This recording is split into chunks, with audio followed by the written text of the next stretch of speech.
Hello and good morning. कैसे हो आप लोग? तो आज मई की करंट अफेयर्स की वीडियो आ चुकी है फाइनली। जून की आपको मिल गई थी और इकोनॉमिक सर्वे वाली वीडियो भी मिल चुकी है आपको। बहुत ही ज़्यादा उस पर कॉमेंट्स आए, लाइक्स आए और बहुत सारे बच्चों ने यह भी रिक्वेस्ट किया था कि सर हिंदी में भी लेकर आओ। तो आज एक इम्पॉर्टेंट अपडेट है किसके लिए? हिंदी वाले स्टूडेंट्स के लिए जो हिंदी में पढ़ना चाहते हैं। ये जो आपको वीडियो मिलने वाली है ये पूरी इंग्लिश में है। इसके बाद जो आपको नेक्स्ट वीडियो मिलेगी कल के दिन, वो आपको इसका हिंदी वर्जन भी मिल जाएगा, ठीक है। तो अब जो हिंदी वाले बच्चों को प्रॉब्लम थी कि सर हिंदी वाली नहीं करवाते हो, हिंदी वाली नहीं करवाते हो, तो वो एक तरीके से सॉल्व हो चुकी है। अब आपको हिंदी वाली भी हर एक वीडियो मिलेगी। जो भी आपको इंग्लिश में मिलेगा वही कंटेंट आपको हिंदी में भी मिलेगा, मैं ही कराऊंगा, ठीक है। तो बिल्कुल भी चिंता लेने वाली बात नहीं है। लास्ट वीडियो में हम लोगों ने देखा कि काफ़ी ज़्यादा लोगों के बीच में बहस भी हो रहा था कि हिंदी में लेकर आओ, कोई बोल रहा है नहीं इंग्लिश में ही रहने दो, इस टाइप से। तो एक तरीके से हम लोगों ने उसको सॉर्ट आउट कर दिया। अभी तक हम लोग इंग्लिश में ही क्यों लेकर आ रहे थे? यह सोच के कि कहीं डुप्लीकेशन ऑफ कंटेंट ना हो जाए, ठीक है। डुप्लीकेशन ऑफ कंटेंट ना हो जाए कि एक ही वीडियो है और वो इंग्लिश में भी जा रही है, हिंदी में भी जा रही है, तो हमारे व्यूअर्स हैं वो भी बट जाएंगे, ठीक है। अलग अलग व्यू में बट जाएंगे। फिर उसके बाद हो सकता है यूट्यूब को लगे कि वीडियो अच्छी नहीं है, तो उसका एल्गोरिदम इस टाइप से काम करता है कि जो ज़्यादा लोगों को पसंद नहीं आते उसको फिर और दबाना लग जाता है वो वीडियो को, ठीक है। तो आप इस चीज़ को इंश्योर करना कि सारी वीडियोस पे अच्छे व्यूज आए, ठीक है। जैसे कि हमारे पुराने वीडियोस पे गए हैं, जून वाले के और इकोनॉमिक सर्वे वाले पे, ठीक है। तो आपको इन सारी वीडियोस को सपोर्ट करना है। सेकंड चीज़, हम लोग परफेक्शन आए इसमें कि टीम कभी भी आपसे ऐसा नहीं करना चाहते कि आपकी क्वालिटी पे कुछ भी असर पड़े। जैसे कि मैं इंग्लिश में पढ़ा रहा हूँ, साथ में हिंदी का भी कंटेंट लिखा हो, तो हो सकता है बहुत सारे बच्चों को लगे कि यार इंग्लिश में हिंदी भी घुसा दिया, या हिंदी वालों को लगने लग जाए कि हिंदी में इंग्लिश को घुसा दिया। तो हम लोग वो नहीं करना चाहते थे। एक्स्ट्रा मेहनत लगेगी, ठीक है, पर हम लोग अलग अलग आप लोगों का कंटेंट लेकर आएंगे, ठीक है, कि सबको एकदम एक्सक्लूसिव फील हो कि ये कंटेंट सिर्फ आपके लिए है। ओके, तो आज की वीडियो को स्टार्ट करते हैं इसी के साथ। लास्ट वीडियो में मैंने आपको एक चीज़ पे ध्यान दिलवाया था कि कैसे न्यूज़पेपर से ही क्वेश्चंस आते हैं। इस चीज़ पे मैंने आपका फोकस दिलवाया था और इसके प्रूफ भी दिखाए थे, ठीक है। कटआउट पे मैंने डेट भी दिखाई थी कि देखो डेट देखो, यहीं से क्वेश्चंस आने हैं, इसको अच्छी तरीके से कर लो। तो वो तो अब दोबारा क्लियर करने की जरूरत नहीं है। अब सीधा हम लोग क्वेश्चंस को देखेंगे और इसको सॉल्व करने की कोशिश करेंगे, ठीक है। स्टार्ट करते हैं आज की वीडियो। पहला क्वेश्चन है, Kankesanthurai port has recently been in the news, in this context identify the correct location of the port, ठीक है। Correct location of the port बतानी है किसकी? कंके संथुरई पोर्ट की, ठीक है। तो ए है northern region of Sri Lanka, B western region of Kerala, C eastern region of Andhra Pradesh and D eastern region of West Bengal. Post करो वीडियो को और सॉल्व करो। कर लिया? देख लेते एक बार कि कंके संथुरई पोर्ट के बारे में बताया कि has recently been in news, ठीक है। In this context identified the correct location, correct location बताया, ठीक है। तो करेक्ट लोकेशन क्या है? Northern region of Sri Lanka. अब जिसने भी ये पुट किया था वो अपने आप को 1 मार्क्स दे देगा नीचे कमेंट सेक्शन में, ठीक है। तो A is the correct answer. कहां पे है ये? Northern region of Sri Lanka. अब ये क्यों न्यूज में है ये मैं आपको भी बताता हूं, उससे पहले एक दो चीजें और जान लो। किससे रिलेटेड? कंके संथुरई पोर्ट से रिलेटेड। ये कहां पे है? ये है नॉर्थर्न रीजन में। कहां पे?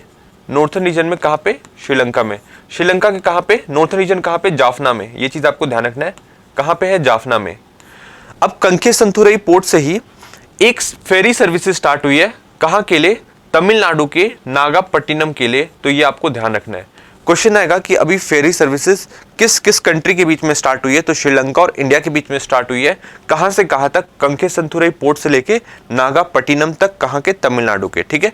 ये चीज आपको ध्यान रखना है। नागापट्टिनम कहां पे? तमिलनाडु में है। एक और इंपॉर्टेंट करंट अफेयर्स आपसे कवर हो गया। अब एक और चीज सुनो कि जो फेरी सर्विसेज स्टार्ट हुई है कितने साल बाद स्टार्ट हुई है? ये 40 साल बाद स्टार्ट हुई है। इस चीज को भी आप ध्यान रखोगे, ठीक है। तो फेरी सर्विसेज कितने साल बाद स्टार्ट हुई है? ये 40 साल बाद स्टार्ट हुई है। और इसके बारे में एक और चीज जान लो कि जो पहली फेरी थी उसका नाम क्या रखा गया? शिव गंगा रखा गया, ठीक है। क्या रखा गया? शिव गंगा। याद रहेगा। ऑब्वियसली जब स्टार्टिंग करते तो भगवान के नाम से ही करते, तो भगवान का ही नाम रख दिया, शिव गंगा नाम रख दिया है, ठीक है। कंके संथुरई पोर्ट इंडिया से कंके संथुरई पोर्ट श्रीलंका के लिए फेरी सर्विसेज स्टार्ट हुई है। ये चीज आप ध्यान रखेंगे। नेक्स्ट देखते हैं और क्या चीज जानी जा सकती है इसके बीच में। हम पढ़ रहे थे किसके बारे में? कंके संथुरई पोर्ट के लिए। अभी न्यूज में इसलिए भी है क्योंकि इससे रिनोवेशन से रिलेटेड जो भी जो खर्च आएगा वो कौन प्रोवाइड करने वाला है? इंडिया प्रोवाइड करने वाला है। ये इंडिया ने बोला है, ठीक है। तो वहां पे रिनोवेशन वर्क स्टार्ट हो चुका है। ये चीज आप ध्यान रखेंगे। इसकी लोकेशन के बारे में जान लीजिए कि 104 किलोमीटर दूर है। किससे? कराईकल पोर्ट से। कहां के? पुडुचेरी की। अब इसकी आप लोकेशन देखोगे गूगल मैप में जाके कि पुडुचेरी में कराईकल पोर्ट कहाँ पे है, वहां से 104 किलोमीटर की दूरी पे है। एक और चीज के बारे में जान लो कि ये 16 एकड़ में फैला हुआ है। कौन सा पोर्ट? कंके संथुरई पोर्ट, ये भी चीज़ आप जान लो, ठीक है। समझ में आ गया कंके संथुरई पोर्ट की सिग्निफिकेंस। एक तो इसके रिनोवेशन से रिलेटेड सारा खर्च कौन देगा? इंडिया। दूसरा, यहाँ पे फेरी सर्विस स्टार्ट हुई है, कहाँ से कहाँ तक? कंके संथुरई से इंडिया के तमिलनाडु के नागापट्टिनम तक, ठीक है। ये चीज़ को आपको ध्यान रखना है, ठीक है। आगे देखते हैं, फेरी का नाम क्या था? शिवगंगा था। और कुछ चीज़ें जान लो, एक बार लोकेशन देख लो, कहाँ पे? जाफना में। जाफना से रिलेटेड मैंने आपको बताया था कि यहाँ पे बहुत ज़्यादा श्रीलंकन तमिल्स रहते हैं, ठीक है। श्रीलंकन तमिल्स रहते हैं, ये बात मैं आपको बता चुका हूँ। और श्रीलंकन तमिल्स के साथ क्या हुआ हिस्ट्री में, ये चीज़ आपने अपने स्टैटिक क्लास में पढ़ी होगी। और चीज़ें कुछ जान लेते हैं कि 13th अमेंडमेंट किससे रिलेटेड है। क्वेश्चन आएगा कि 13th अमेंडमेंट किससे रिलेटेड है, तो ये ध्यान रखेंगे किससे रिलेटेड है? श्रीलंका से रिलेटेड है। नागापट्टिनम से कंके संतुरई के बीच में क्या स्टार्ट हुई है? फेरी सर्विस स्टार्ट हुई है। श्रीलंका का फाइनेंशियल क्राइसिस हुआ था, कब हुआ था? 2022 में हुआ था। और इसमें कितने बिलियन डॉलर्स इंडिया ने दिए थे? तो 4 बिलियन डॉलर्स इंडिया ने दिए थे, ये चीज आप ध्यान रखेंगे, ठीक है। अब एक और चीज ध्यान रखिए कि you solar clean energy solution ने किसके साथ? श्रीलंका की अथॉरिटीज के साथ क्या किया है? मेमोरेंडम ऑफ अंडरस्टैंडिंग साइन किया था कि हम लोग आपकी कंट्री में, आपकी कंट्री के कुछ आइलैंड्स में क्या लगाएंगे? हाइब्रिड पावर प्लांट लगाएंगे। क्या लगाएंगे? हाइब्रिड एनर्जी पावर प्लांट लगाएंगे, ठीक है। उन आइलैंड्स का नाम क्या था? उन आइलैंड्स का नाम था डेल्फ्ट आइलैंड, नैना तीवु आइलैंड और अनालाई तीवु आइलैंड, ये याद रहेगा। You solar clean energy solutions, जो कि इंडिया की कंपनी है, उसने श्रीलंका की अथॉरिटी के साथ साइन किया, एमओयू साइन किया कि हम लोग आपकी कुछ आइलैंड्स में क्या लगाएंगे? हाइब्रिड पावर प्लांट लगाएंगे, ठीक है। इन आइलैंड्स के नाम आपको ध्यान रखने हैं। पहला कौन सा है? Delft island. पहला कौन सा है? Delft island. सेकंड कौन सा है? नैना तीवु आइलैंड। सेकंड कौन सा है? नैना तीवु आइलैंड। और थर्ड कौन सा है? अनालाई तीवु आइलैंड। अब यहां से क्वेश्चन क्या बनता है? यहां से क्वेश्चन ये बनता है, पहले तो यही पूछा जा सकता है कि ये जो आइलैंड्स है किस कंट्री से रिलेटेड है। अब इसको आप याद कैसे रखोगे? श्रीलंका और इंडिया के बीच में कच्चातीवु आइलैंड से रिलेटेड एक बीच में प्रॉब्लम हुई थी, ये चीज आपको याद है? किससे रिलेटेड? कच्चातीवु आइलैंड से रिलेटेड। तो देखो कच्चातीवु है तो यहाँ पे अनालाई तीवु है, नैना तीवु, तो ध्यान रहेगा नैना तीवु, कच्चातीवु और अनालाई तीवु कौन से कंट्री से रिलेटेड होंगे? ऑब्वियसली श्रीलंका से ही रिलेटेड होंगे, ठीक है। और डेल्फ्ट आइलैंड एक और ये याद कर लो, ठीक है। तो इन 3 आइलैंड में क्या आने वाला है? हाइब्रिड पावर प्रोजेक्ट आने वाला है। किसके, कौन लाने वाला है? You solar clean energy solution, जो कि इंडिया की कंपनी है, वो लाने वाली है, ठीक है। इससे रिलेटेड एक और अपडेट है कि, ठीक है, लिंक करके ही पढ़ा रहा हूं, इससे रिलेटेड एक और अपडेट है कि 2022 में हमारी गवर्नमेंट ने कहा था कि हम लोग आपको, अगर आपको हाइब्रिड पावर प्रोजेक्ट वहां पे लगाना है तो हम लोग 11 मिलियन यूएसडी प्रोवाइड करेंगे। किसको? श्रीलंका को, ठीक है, ताकि ग्रांट के रूप में, ताकि वो ये सारी चीजें करवा पाए, ठीक है। क्योंकि श्रीलंका को उसके पैसे भी चाहिए थे, तो पैसे भी इंडिया ने ही प्रोवाइड किए, 11 मिलियन यूएसडी। तो इसकी जो पहली किस्त थी वो पहुंच चुकी है किसके पास? श्रीलंका के पास। ये चीज आप ध्यान रखेंगे, किसके पास पहुंच चुकी है? श्रीलंका के पास इसकी पहली किस्त पहुंच चुकी है। और श्रीलंका में इंडिया के एम्बेसडर का क्या नाम है? सॉरी, हाई कमिश्नर का क्या नाम है? उनका नाम है संतोष झा, ये आप ध्यान रखेंगे, ठीक है। क्या नाम है? संतोष झा, ये आप ध्यान रखेंगे। समझ में आ गई ये सारी चीजें? लिंक करके मैंने बहुत सारी चीजें बता दी। अब आगे हम लोग देखते हैं। एक और चीज रिसेंट की चीज है कि अडानी ग्रुप ने भी कहा है, अगर क्वेश्चन आएगा कि अडानी ग्रुप ने कहाँ कहा है अभी इन्वेस्टमेंट के लिए, अभी अडानी ग्रुप ने इन्वेस्टमेंट के लिए कहा है कहाँ पे? श्रीलंका में, कि यहाँ पे ये पावर प्रोजेक्ट में इन्वेस्ट करेगा, ठीक है। अडानी ग्रुप ने और कहा, अडानी ग्रुप की एक इंपॉर्टेंट इलेक्ट्रिसिटी कहाँ पहुंचाई जाती है अडानी ग्रुप के द्वारा? ये पहुंचाई जाती है कहाँ पे? बांग्लादेश में, जो भी पैसे प्रीपेमेंट नहीं कर पा रहा। और ये कहाँ से पहुंचाई जाती है? ये पहुंचाई जाती है झारखंड के प्लांट से। ये चीज आप ध्यान रखेंगे। और चीज ध्यान रख लीजिए श्रीलंका के बारे में कि इंडियन ओशन रिम एसोसिएशन, इसके बारे में आप जानते होंगे, IORA, इसकी सिग्निफिकेंस आपको पता होनी चाहिए। इसका चेयरमैन कौन है? इसके चेयर पे कौन बैठा है? इसके चेयर पे बैठा है श्रीलंका, ठीक है। कब से कब तक बैठा रहेगा? ये 2023 से बैठा हुआ है, 2023 से 2025 तक ये बैठा रहेगा, ठीक है। ये इसके चेयर पे है। और वाइस चेयर कौन है अभी इस टाइम में? वाइस चेयर कौन है? इंडिया, ठीक है। ये चीज आप ध्यान रखेंगे। इंडिया के पास चेयरमैनशिप कब आएगी? इंडिया के पास चेयरमैनशिप आएगी जब श्रीलंका की खत्म हो जाएगी 2025 में। तो 2025 में इंडिया के पास आएगी 2025 से 2027 तक, ठीक है। तो ये आपको ध्यान रखना है IORA के बारे में। ये IORA का चेयरमैन कौन है? श्रीलंका है, ठीक है। एक और चीज जान लीजिए, एक मिनट, 2021 से 23, ठीक है, 2023 से 25 और 2025 से 27, ठीक है। इसमें जो चेयर था वो कौन था? बांग्लादेश था। और वाइस चेयर कौन था? श्रीलंका। अब यहाँ पे श्रीलंका 2023 से 25 में क्या बन गया, चेयर बन गया, ठीक है, चेयरमैन बन गया श्रीलंका, और वाइस चेयर कौन बन गया, इंडिया। और 2025 से 27 में इसका चेयरमैन कौन बनेगा, इंडिया। ये चीज आप ध्यान रखेंगे किसका, इंडियन ओशन रिम एसोसिएशन का, ठीक है। अब IORA का हेडक्वार्टर कहाँ पे है, ये आप मुझे नीचे कमेंट सेक्शन में बताएंगे, ठीक है। तो इतनी सारी चीजें समझ में आ गई श्रीलंका के बारे में। और चीज जान लेते हैं कि अभी रिसेंटली कौन गया हुआ था श्रीलंका में, अजीत डोभाल गए थे। अजीत डोभाल क्या है, ये हमारे नेशनल सिक्योरिटी एडवाइजर हैं और ये गए हुए थे श्रीलंका में। और उन्होंने किससे मुलाकात की, वहां पे जो जितने भी प्रेसिडेंशियल कैंडिडेट हैं उनसे मुलाकात की, क्योंकि वहां पे 21 सितंबर से क्या होने वाला है, इलेक्शन होने वाला है। ये चीज आप ध्यान रखेंगे। तो क्वेश्चन आएगा कि 21 सितंबर से कहां पे इलेक्शन होने वाला है, तो यह होने वाला है श्रीलंका में। ये चीज को आपको ध्यान रखना है, ठीक है। वहां पे इन्होंने एक और बात की अजीत डोभाल ने, किसके रिलेटेड, कोलंबो सिक्योरिटी कॉन्क्लेव से रिलेटेड, ठीक है, कोलंबो सिक्योरिटी कॉन्क्लेव से रिलेटेड। तो इससे रिलेटेड अपडेट ये है कि इन्होंने अलग अलग कंट्रीज के साथ जो कि कोलंबो सिक्योरिटी कॉन्क्लेव का पार्ट है उनके साथ MOU साइन किया कि हम कोलंबो सिक्योरिटी कॉन्क्लेव का सेक्रेटेरिएट कहां पे लगाएंगे, हम लगाएंगे कोलंबो में, ठीक है। ये चीज आपको ध्यान रखना है। इससे रिलेटेड क्या MOU साइन हुआ है, ये चीज आप ध्यान रखेंगे। कब साइन हुआ है, ये साइन हुआ 30 अगस्त 2024 को। ये चीज को आप ध्यान रखेंगे, ठीक है। तो इतनी सारी चीज समझ में आ गई। अब आएगा क्वेश्चन कि कोलंबो सिक्योरिटी कॉन्क्लेव में कौन कौन सी कंट्री है, तो ये आपको ध्यान रखना है। इसके जो फाउंडिंग मेंबर है कौन कौन है, इंडिया है, ठीक है, इंडिया के जस्ट नीचे आ जाओ श्रीलंका है, और फिर आ जाओ मालदीव्स, ठीक है।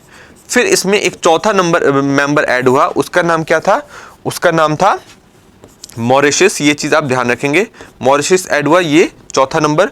और पांचवा ऐड हुआ कौन, बांग्लादेश। ये चीज आप ध्यान रखेंगे, ठीक है। तो ये 5 मेंबर है किसके, कोलंबो सिक्योरिटी कॉन्क्लेव के। और यहाँ पे एक ऑब्जर्वर भी है, ऑब्जर्वर का नाम क्या है, ऑब्जर्वर का नाम है शेशले। शेशले की लोकेशन आप देखेंगे कौन सी ओशन में पड़ता है, ये भी आप मुझे नीचे कमेंट सेक्शन में बताएंगे, ठीक है।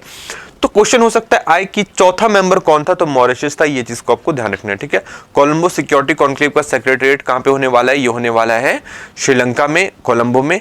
और इससे रिलेटेड MOU साइन हुआ है, ये चीज आपको पता होना चाहिए, ठीक है। तो ये सारी चीजें समझ में आ गई, सारी चीजें क्लियर हुई श्रीलंका के बारे में। अच्छा लगा थोड़ा पढ़ाने का तरीका, ठीक है।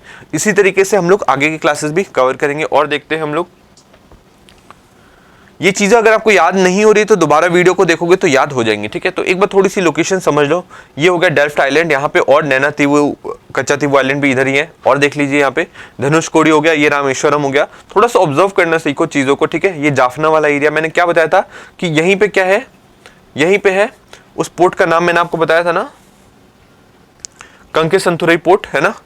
तो कंकेसंथुरई पोर्ट इधर ही है, देखो इस वाली लोकेशन पे। इधर हो गया डेल्फ्ट आइलैंड। और चीज जान लो कि वेज बैंक किससे रिलेटेड है, क्वेश्चन आएगा कि वेज बैंक, क्वेश्चन क्या आएगा कि वेज बैंक किससे रिलेटेड है, तो आपको ध्यान रखना है वेज बैंक रिलेटेड है, वेज बैंक रिलेटेड है इंडिया और श्रीलंका से। ये चीज आपको ध्यान रखना है, किससे रिलेटेड है, इंडिया और श्रीलंका से। प्रीडोमिनेंटली ये इंडिया से ही रिलेटेड है, बट श्रीलंका का नाम मैंने इसलिए लिया है क्योंकि आपने सुना होगा कि 1976 में इंडिया ने कच्चा तीवु आइलैंड, कौन सा आइलैंड, कच्चा तीवु आइलैंड किसको दे दिया, कच्चा तीवु आइलैंड इंडिया ने श्रीलंका को दे दिया। इसी टाइम एक और समझौते पे साइन हुआ था, वो साइन हुआ था कि वेज बैंक कौन सा एरिया, ये वाला एरिया, यहाँ पे पूरी सोवरेनिटी किसकी रहेगी, इंडिया की रहेगी, ठीक है। इंडिया की सोवरेनिटी को एक्सेप्ट किया था किसने, श्रीलंका ने। इस चीज को आपको ध्यान रखना है, ठीक है। जब 1976 में हमने कच्चा तीवु दिया श्रीलंका को, उस टाइम इस चीज पे साइन करवाया था कि इस पे हमारी सोवरेनिटी रहेगी, किस पे, वेज बैंक पे। और वेज बैंक इंपॉर्टेंट क्यों है, क्योंकि यहाँ पे बहुत ही अलग अलग टाइप की स्पीसीज रहते हैं, ठीक है। प्लस यहाँ पे 200 अलग अलग टाइप की रेयर वेराइटीज की फिशेज भी रहती हैं। ये चीज आपको ध्यान रखना है। और यह एक फिशिंग ग्राउंड है, ये भी चीज आपको ध्यान रखना है, ठीक है। तो ये सारी इंपॉर्टेंट चीजें हैं, ये आपको ध्यान रखनी है श्रीलंका और इंडिया के बारे में। सारी चीजें क्लियर हो गई। आपने देखो एक क्वेश्चन करा था, एक क्वेश्चन करके हम लोगों ने अभी बहुत सारी चीजें इसके बारे में जान ली है। कंकेसंथुरई पोर्ट के बारे में पढ़ रहे थे और हम लोगों ने कम से कम 5-6 करंट अफेयर, 7-8 करंट अफेयर्स में कवर कर लिए हैं, ठीक है। तो वीडियो बेशक ही कितनी, इसमें 20 क्वेश्चन है, ठीक है। पर इसमें ज्ञान आपको पता है कितने का मिलेगा, अराउंड 60 क्वेश्चंस का आपको ज्ञान मिल जाएगा। इतनी नॉलेज आपको मैं भी प्रोवाइड करके ही भेजूंगा, ठीक है। इस चीज को आपको ध्यान रखना है। प्लस एक और चीज ध्यान रखना है कि ये जो इंपॉर्टेंट क्वेश्चंस है, ये जो स्टैंडर्ड क्वेश्चंस है, ये ऐसे ही मैंने नहीं कि कहीं से भी उठा लिए, ये क्वेश्चंस एक्सपर्ट्स द्वारा बनाए गए हैं। और ये क्वेश्चन पे हमने ये फोकस नहीं किया कि हम क्वेश्चंस को बहुत ज्यादा टफ बनाएं या बहुत ज्यादा इजी बनाएं, नहीं। हम लोग का फोकस था कि जो बीपीएससी का स्टैंडर्ड है उसी को फॉलो करते हुए बनाएं, ताकि आपको एग्जाम्स में सारी चीजें फैमिलियर लगे, ठीक है। तो इसलिए हमने इस टाइप की बहुत सारी 7 बुकलेट्स निकाली हैं और उसमें बहुत सारे एमसीक्यूज है, वो मैं आपको आगे बता दूंगा, ठीक है। तो ये 90 डेज प्लानर से निकाले हुए ये सारे एमसीक्यूज है। नेक्स्ट देखते हैं, नेक्स्ट क्या है, ये चीजें तो हो गई ना। ये हमारा चैनल है, यहाँ पे जाके आपको पीडीएफ मिल जाएगी। नेक्स्ट देखते हैं, Pakistan has launched its first Hangor class submarine. In this context, the submarine has been developed in the partnership of, ठीक है। इस वीडियो को पोस्ट करो और आंसर दो। दे दिया। इसका आंसर क्या है, इसका आंसर है चाइना, ठीक है। अब देखो चाइना से पाकिस्तान तो बहुत ज्यादा क्लोज है, इसी को कहता है, ये क्या कहता है, आयरन ब्रदर कहता है। किसको, पाकिस्तान चाइना को आयरन ब्रदर कहता है। और इसी को कहता है कि हमारी जो दोस्त है वो पहाड़ों से भी ऊपर है और समुद्र से भी गहरी है, ठीक है, और शहद से भी ज्यादा मीठी है। इसी को कहता है, चाइना और पाकिस्तान की दोस्ती को ही कहते हैं, ठीक है। नेक्स्ट देखते हैं, इसके बारे में चीजें समझने की कोशिश करते हैं कि हंगोर क्लास सबमरीन क्या है। तो पहला क्वेश्चन क्या आएगा कि हंगोर क्लास सबमरीन किससे रिलेटेड है। हंगोर क्लास सबमरीन किससे रिलेटेड है, तो आपको ध्यान रखना है कि पाकिस्तान से रिलेटेड है, ठीक है। पाकिस्तान की जगह हो सकता है IPNS, ठीक है। तो पाकिस्तान नेवल शिप से रिलेटेड है, ये चीज आपको ध्यान रखना है। PNS आ जाए तो PNS लगा के आ जाना, पाकिस्तान आए तो पाकिस्तान लगा के आ जाना, ठीक है। अब हंगोर क्लास सबमरीन के बारे में कुछ चीजें हम लोग जान लेते हैं कि यह एक डीजल इलेक्ट्रिक अटैक सबमरीन है। अटैक सबमरीन है मतलब ये दुश्मनों को एंगेज करती है और सामने वाले सबमरीन को गिराने की कोशिश करती है, ठीक है। और इसमें एयर इंडिपेंडेंट प्रोपल्सन सिस्टम लगा हुआ है। इससे क्या होता है कि बहुत देरी तक पानी में रह सकती है, इस चीज से इसको फायदा मिलता है, ठीक है। और ये इंडिया के कौन सी क्लास के सबमरीन का काउंटर पार्ट है या राइवल है, तो आपको ध्यान रखना है ये कलावारी क्लास, ठीक है। एक मिनट, कलावारी क्लास सबमरीन का काउंटर पार्ट है, ठीक है।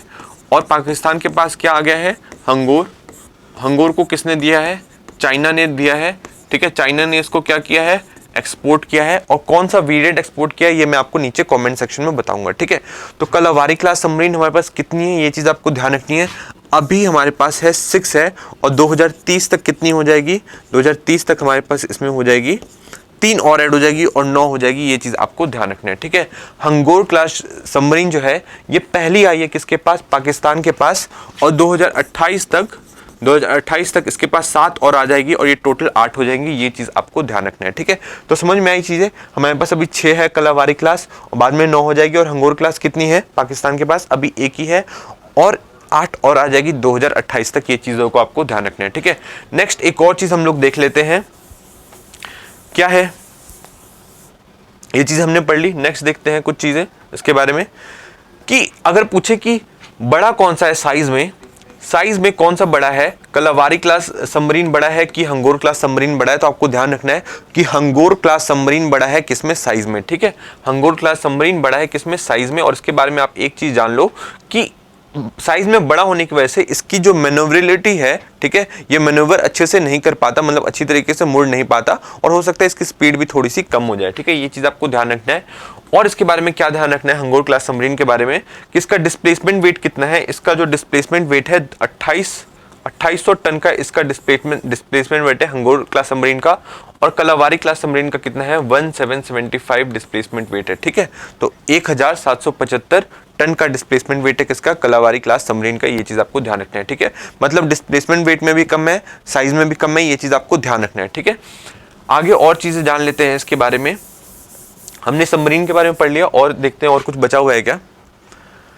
और ये किसका एक्सपोर्ट वेरिएंट है, मैंने आपको बताया था ना कि चाइना से इसे एक्सपोर्ट करा गया है। कहाँ से एक्सपोर्ट करा गया है, चाइना से इसे एक्सपोर्ट करा गया है। तो एक्सपोर्ट करने वाली जो उनके टाइप थी कौन से थे, टाइप 039AU1 क्लास सबमरीन का एक्सपोर्ट वेरिएंट है क्या, हंगोर क्लास सबमरीन, ये आपको ध्यान रखना है, ठीक है। अब यहाँ से देखो बहुत सारे क्वेश्चंस बन सकते हैं जो मैंने आपको सारे कवर करवा दिए हैं, ठीक है। आएंगे तो इन्हीं में से क्वेश्चन आएंगे, तो इस चीज के लिए आपको रेडी रहना है, ये चीज आपको ध्यान रखनी है, ठीक है।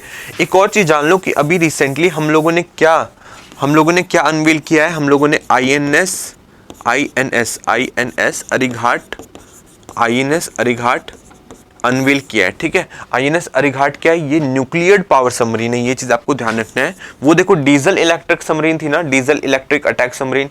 कलावारी क्लास भी डीजल इलेक्ट्रिक अटैक सबमरीन है, और हंगोर क्लास भी क्या है, डीजल इलेक्ट्रिक अटैक सबमरीन। ये चीज आपको ध्यान रखनी है। ठीक है, उसकी मैंने नंबर्स बता दिए कि इंडिया के पास कितने नंबर्स है, पाकिस्तान के कितने नंबर्स है, एक कंपैरिजन मैंने आपको बता दिया है। ठीक है, अब INS अरिघाट के बारे में समझो कि ये इंडिया में अनवेल की गई है। कहाँ पे अनवेल की गई है, ये अनवेल की गई है विशाखापट्टनम में। ठीक है, पहले तो आपको यही ध्यान रखना है कि इसे विशाखापट्टनम में अनवेल किया है, प्लस इसके बारे में ध्यान रखना है कि इसे प्राइम मिनिस्टर मोदी ने नहीं, इसे हमारे डिफेंस मिनिस्टर राजनाथ सिंह ने अनवेल किया है। किसने किया है, डिफेंस मिनिस्टर राजनाथ सिंह ने। और इसके कुछ फीचर्स जान लो कि इसका डिस्प्लेसमेंट वेट कितना है। इसका जो डिस्प्लेसमेंट वेट है 6000 टन का इसका डिस्प्लेसमेंट वेट है। और इसके बारे में जान लो कि 120 मीटर की इसकी पूरी लेंथ है, कितनी है, सॉरी 112 मीटर की पूरी लेंथ है। और ये पानी के सरफेस पे कितनी स्पीड से चलता है, ये 12 से 15 नॉट की स्पीड से चलता है, ये आपको ध्यान रखनी है। और 20 से 25 नॉट की स्पीड से ये पानी के अंदर चलता है, ये भी आपको ध्यान रखना है। ठीक है, अब नेक्स्ट देखें। नेक्स्ट क्वेश्चन है सिक्योरिटीज एंड अपीलेट ट्राइब्यूनल से रिलेटेड, SAT से रिलेटेड इंपॉर्टेंट क्वेश्चन बन सकता है। एक बार देख लेते हैं इसको। तो securities appellate tribunal is a statutory body that deals with appeals against orders passed by the securities and exchange board of India, मतलब सेबी। ठीक है, तो अब यहाँ पे क्या किया गया है कि SAT को डिफाइन कर दिया। अब इस कॉन्टेक्स्ट में पूछ रहा है, in this context who among the following has taken charge as the presiding officer of the securities appellate tribunal recently. ठीक है, तो ये रिसेंट का ही क्वेश्चन है। इस वीडियो को पॉज करो और आंसर दो। दे दिया, तो इसका करेक्ट आंसर है जस्टिस दिनेश कुमार। अब इसके बारे में हम लोग थोड़ा जान लेंगे। जिसने भी सही आंसर दिया है वो अपने आप को नीचे 1 नंबर दे देगा। जो जिसका आंसर गलत है कोई बात नहीं, पर नीचे मेंशन कर देना कि आपका ये आंसर गलत है, कोई इशू नहीं है, गलत भी हो रहा है तो। नेक्स्ट देखते हैं इसके बारे में कि प्रिसाइडिंग ऑफिसर अभी रिसेंटली कौन बने हैं। तो आपको ध्यान रखना है जस्टिस दिनेश कुमार बने हैं। किसके presiding officer, securities appellate tribunal के, ये चीज आपको ध्यान रखना है। अभी तक इसमें कितने मेंबर्स थे, अभी सिर्फ इसमें एक ही मेंबर थे। ठीक है, 3 रहने चाहिए पर एक ही मेंबर थे, तो अभी एक नए मेंबर को लगा दिया गया है जिसे प्रिसाइडिंग ऑफिसर बनाया गया है, जस्टिस दिनेश कुमार।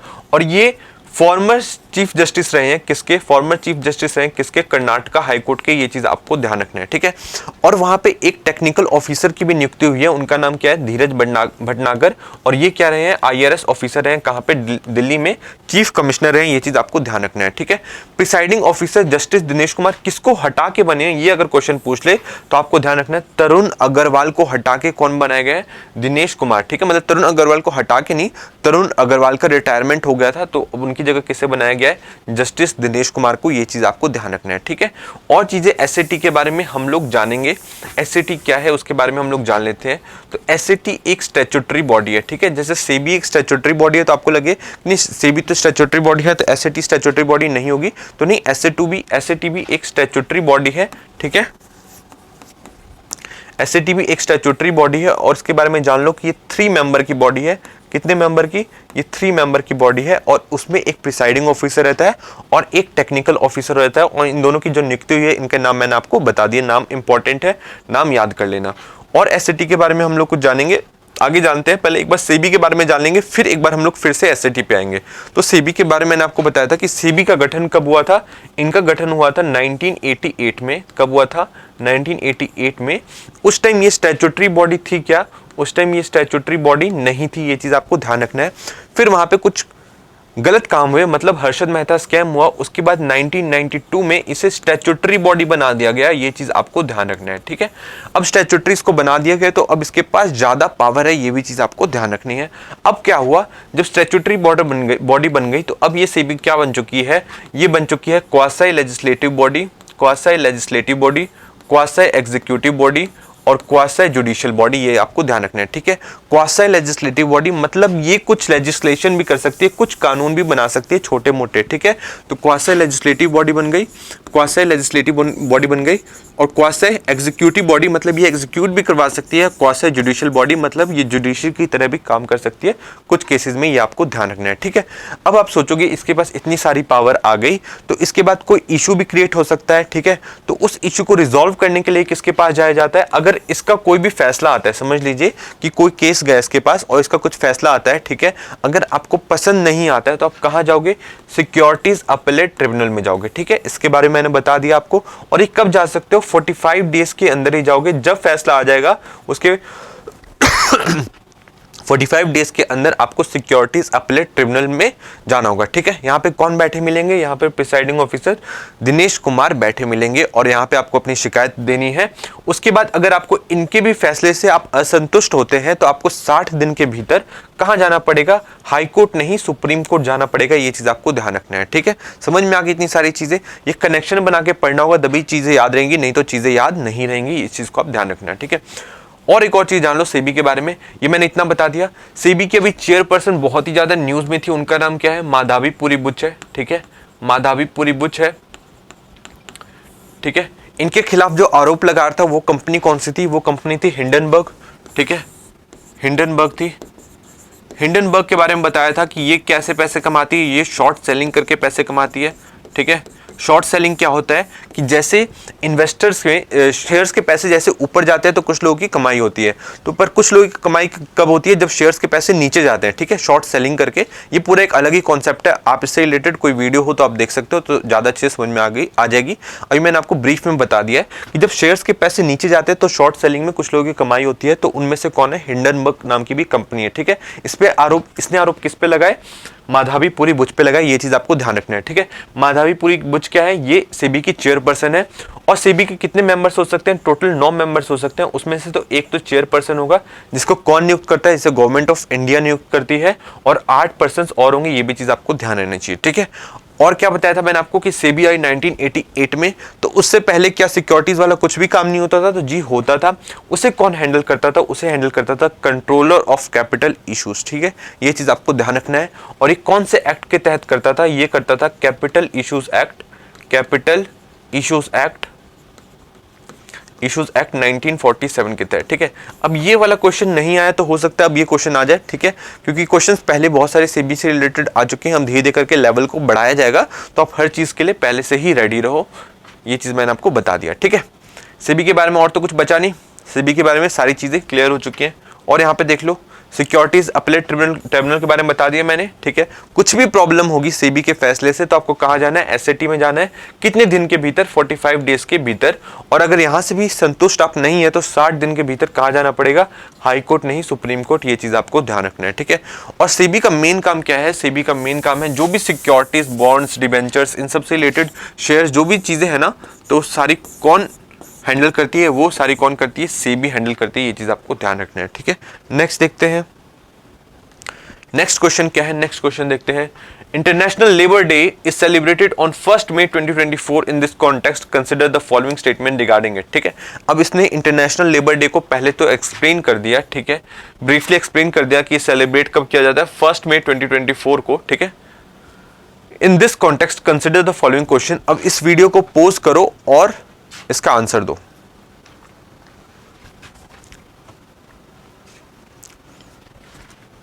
दे दिया। अब एक बार ऑप्शन पढ़ते हैं कि this day honours the contributions and achievement of workers world wide and promotes their rights and opportunities. First is तो करेक्ट, है तो मेरे को पहले ही लग रहा है, ठीक है। सेकंड देखते हैं, theme for international labour day 2024 is ensuring safety and health at work in a changing climate. Second is also correct. Third देखते हैं कि the first labours day was celebrated in 1923 इन पुणे। ये तो बिल्कुल गलत है, मैं आगे आपको बता देता हूँ क्यों गलत है, ठीक है। तो first and second is correct. Option देखो कहाँ पे first and second, D is the correct answer, ठीक है। ये चीज आपको ध्यान रखना है, जिसने भी डी लगाया वो अपने आपको 1 नंबर और दे देगा, ठीक है। आगे देखते हैं, अब इसका सोल्यूशन देख लेते हैं। इंटरनेशनल लेबर डे के बारे में कुछ चीजें देख लेते हैं, ठीक है। तो इंटरनेशनल लेबर डे के बारे में जान लो, इंटरनेशनल लेबर डे के बारे में जान लो कि पहली चीज तो इसको मे डे भी कहा जाता है, ठीक है। इसको क्या कहा जाता है, मे डे भी कहा जाता है। और इसे कब सेलिब्रेट किया जाता है, इसे 1 मई को सेलिब्रेट किया जाता है, ये चीज आप ध्यान रखेंगे, ठीक है। अब इसे मे डे क्यों कहा जाता है, इसके पीछे भी कहानी है, मैं आपको बता देता हूँ शॉर्ट में कि 1 मई 1886 में क्या हुआ था, जो सोशलिस्ट लीडर थे कहाँ पे, यूएसए के शिकागो में, ठीक है।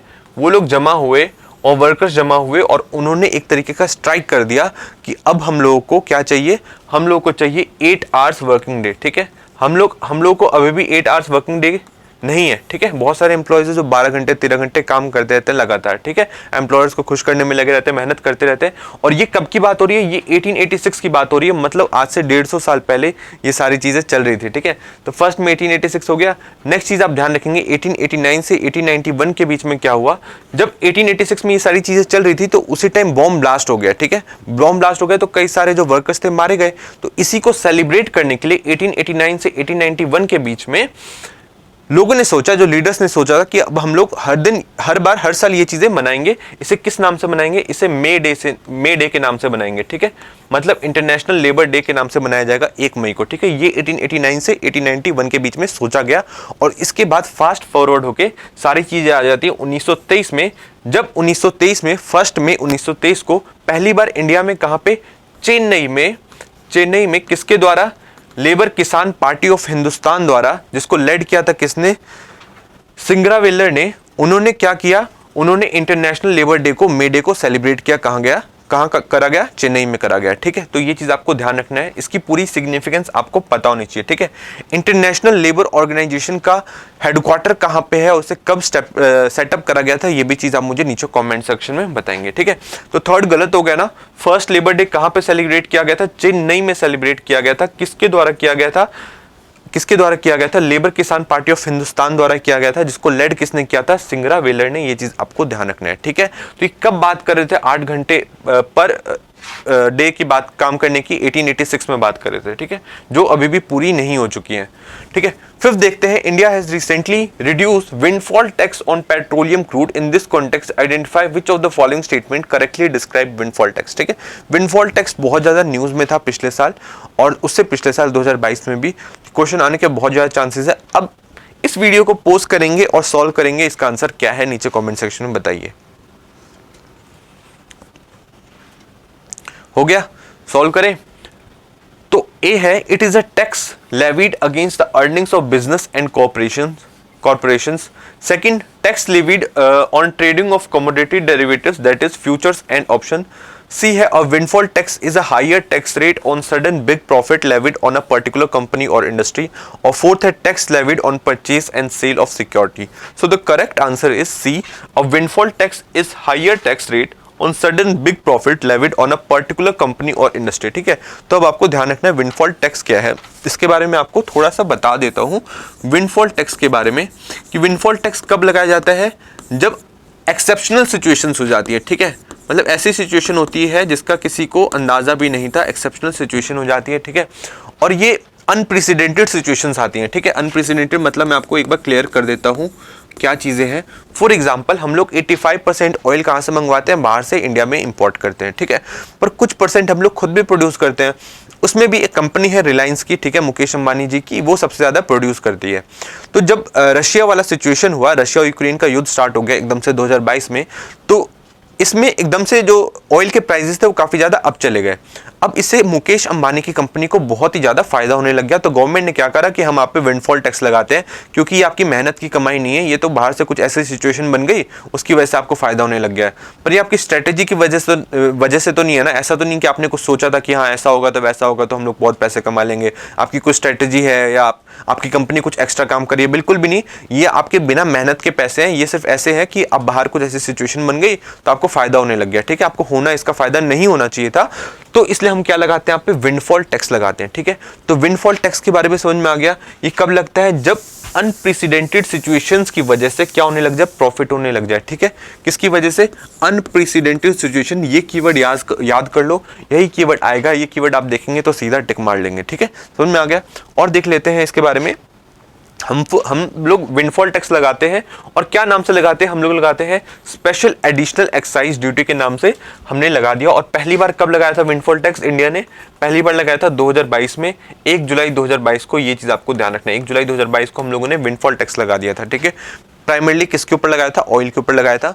अब अभी भी विंडफॉल टैक्स लगा हुआ है, बट उस टैक्स को थोड़ा सा कम कर दिया गया है, ठीक है। ये चीज आपको ध्यान रखनी है। समझ में आ गया विंडफॉल टैक्स के बारे में, कि जब अनप्रेसिडेंटेड सिचुएशन की वजह से आपको प्रॉफिट होने लग जाए, ठीक है, बिना मेहनत के, बिना किसी स्ट्रेटेजी के, तो उस टाइम विंडफॉल टैक्स लगा दिया जाता है कंट्री के गवर्नमेंट द्वारा, ठीक है। नेक्स्ट क्वेश्चन देखते हैं। The term flirt has recently been in news. In this context, identify the correct reason for it. ठीक है, फ्लर्ट बहुत ज्यादा न्यूज में है अभी, क्या है इसके बारे में बताइए। इस वीडियो को पोज करिए और आंसर दीजिए। दे दिया, देखते हैं आंसर इसका। A series of submarine being build by Russia and India. ठीक है, फ्लर्ट।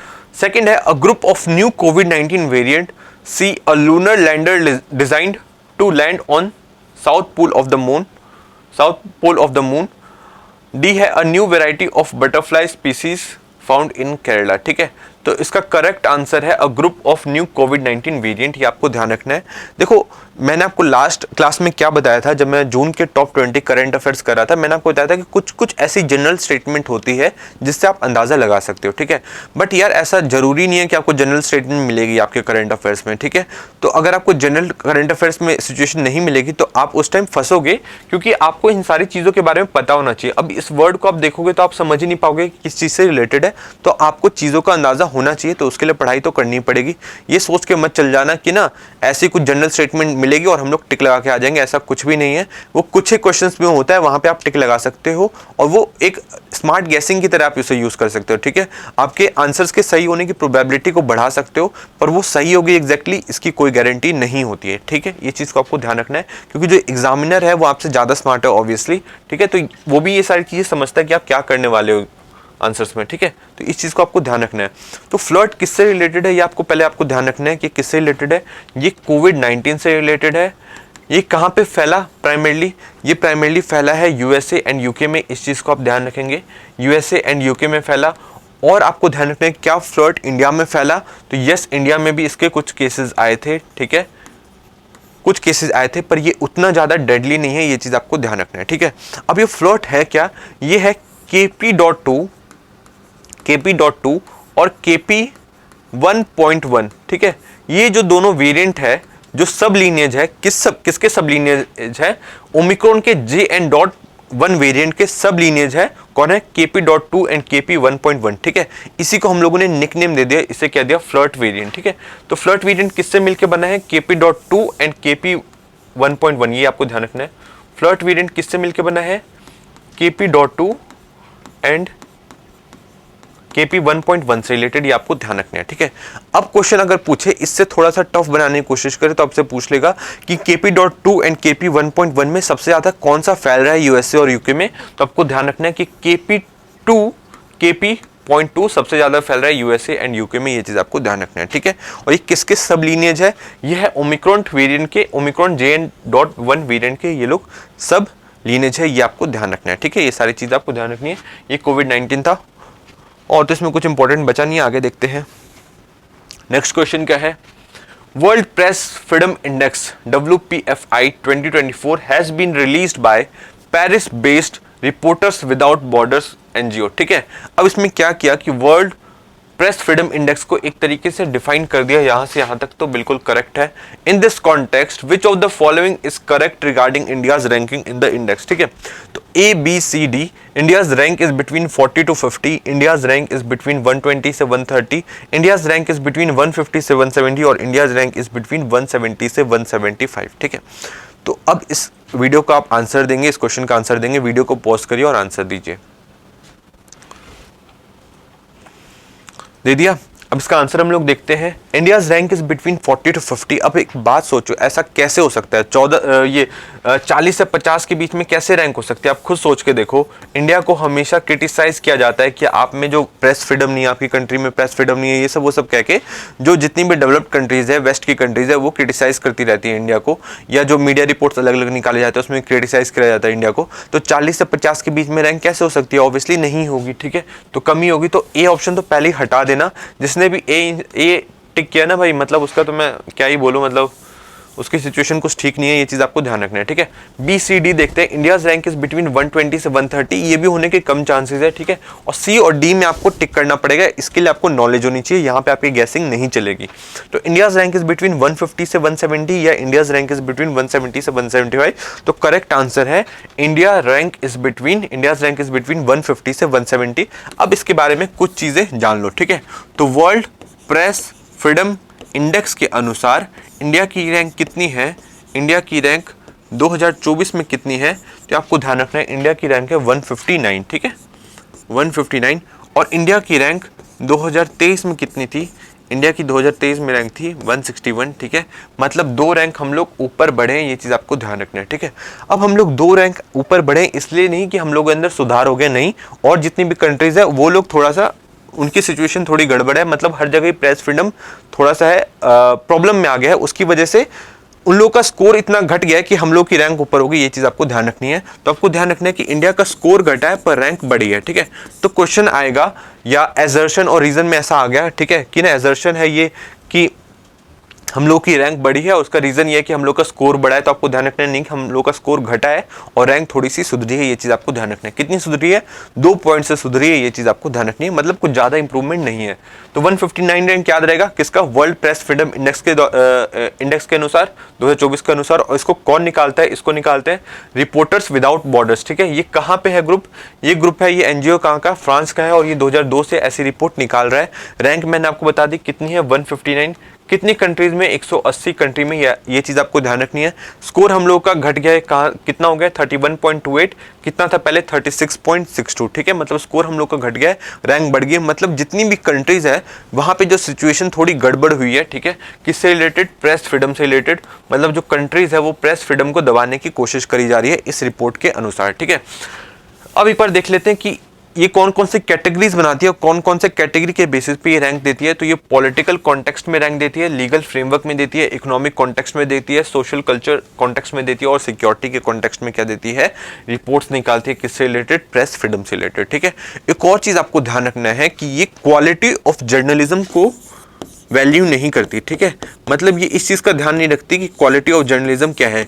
अगर कोई जर्नलिस्ट है जैसे कि मैं हूं या कोई भी है और वो अपने आप को जर्नलिस्ट क्लेम करके, ठीक है, कुछ भी बोलने लग जाए, उल्टी बातें बोलने लग जाए, कैसी भी बातें बोलने लग जाए या मिस इन्फॉर्मेशन फैलाने लग जाए, तो उसे भी ये लोग जर्नलिस्ट ही मानेंगे। इनके अनुसार वो कुछ भी नहीं है, वो तो जर्नलिस्ट है, वो कर सकता है, ठीक है। इनके अनुसार यही चीजें ये आपको ध्यान रखनी है। तो क्वालिटी ऑफ जर्नलिज्म को ध्यान में नहीं रखते, ये चीज आपको ध्यान रखनी है। कौन कौन सी कंट्रीज टॉप करी है, नॉर्वे, डेनमार्क, स्वीडन, ये जो हमेशा टॉप करती है वो इस बार भी टॉप करी है, ये चीज आपको ध्यान रखनी है, ठीक है। अब कुछ इंटरेस्टिंग मैं रैंक्स आपके लिए लेकर आया हूं कि किस किस की रैंक कौन से नंबर पे है। तो फर्स्ट पे है नॉर्वे, याद रहेगा, फर्स्ट पे Norway, Denmark second, third Sweden, fourth पे नीदरलैंड और फिफ्थ पे है फिनलैंड, ये चीज तो आपको ध्यान रखेंगे।